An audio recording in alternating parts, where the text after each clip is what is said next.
Alexa, Yeah. if you are seeking a TPO against somebody and you get a TPO against them, or defending them and they get a TPO, what are the consequences of a TPO? Well, so obviously now you have an order against you, right? Or they have court an order order against them, right. a court order against them for some length of time, generally 12 months, right? So usually you're going in for the first hearing for a 12-month TPO. For that year, you cannot contact that person, whether directly, indirectly, in any way, shape, or form. You also generally have a limitation on how close you can get to that person, some yardage that would prevent you from being near that person. You know, if you see them in a bar, you need to leave, stuff like that. Depending on the circumstances, there may be custody arrangements, visitation, child support. Yeah, that's important. Dwell on that for a minute. Most people think a TPO is just to keep you away from somebody. What if you have children with the person that you get a TPO against? So if you have children with that person and the children aren't listed as protected parties, then you're usually talking about, unless there's a divorce pending or legitimation, you're usually talking about a parenting schedule, some sort of child support, and some way to exchange the children that either doesn't violate or is an exception to the TPO, right? That's something that a lot of courts don't want to deal with. So if there's another family law case pending, they'll usually punt it to that judge. But you're also can potentially be talking about things like who gets what car, you know, who has access to the house, stuff like that. So the key thing to remember, which is often overlooked, is that not only will you get an order of protection against somebody, but you can ask a judge for child support, alimony, payment of certain household bills. You can even ask that there be psychological evaluations. Okay, so TPOs have they kind of stray into domestic and divorce arenas in somewhat. Would you agree? Yeah, absolutely. And unfortunately, some people use them as weapons in a divorce or to get a leg up in a divorce. Well, yeah, sometimes people use it as intentionally as a weapon. Sometimes allegations are fabricated. Would you agree? But other times the allegations are real, and you end up getting leverage in a subsequent divorce case, even though it's not nefarious. It just is what it is. Right. Well, and let's also dwell on this a little bit. So after a TPO is issued against somebody, how does it affect their rights in general?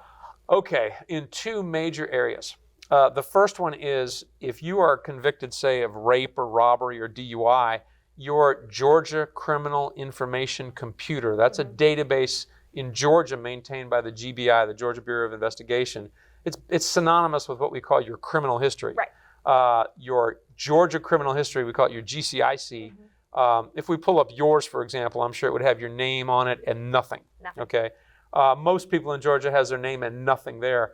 But if you are convicted of a DUI, traffic offenses, they will appear.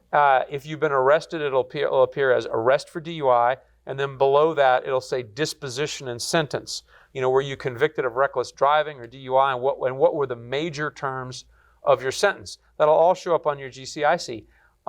If it's a restricted GCIC because you got a record restriction, then only certain people will be able to see it, but that is your criminal history. What's important to remember is that a temporary order of protection will show up on your criminal history report, even though it's not a criminal conviction. And that's why we call them, they're quasi-criminal type orders. Well, and it's more than just that. Not only will it show up on your criminal history report, what number one right does it implicate? Second Amendment right. Second Amendment right, right? Your right to carry a firearm, because if you are convicted of a misdemeanor, because usually, I'll back up. If you are convicted of any felony, you cannot carry a firearm unless your rights are later restored.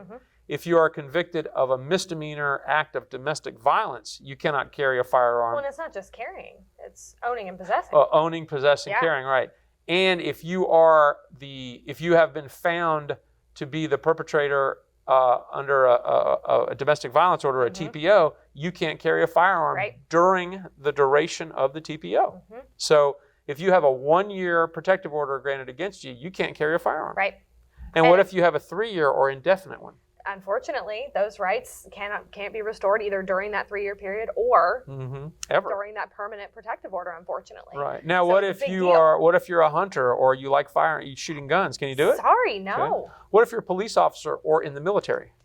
Unfortunately, that's going to affect your job. Mm-hmm. And that's part of the reason that hiring an attorney in a TPO hearing in the beginning it can be really helpful, because unfortunately, if that TPO is issued, good luck getting it modified to allow you to have a firearm or something like that, or to get it dropped after the fact. And one of the questions I frequently ask people when they're facing a TPO against them is I ask them, do you own firearms?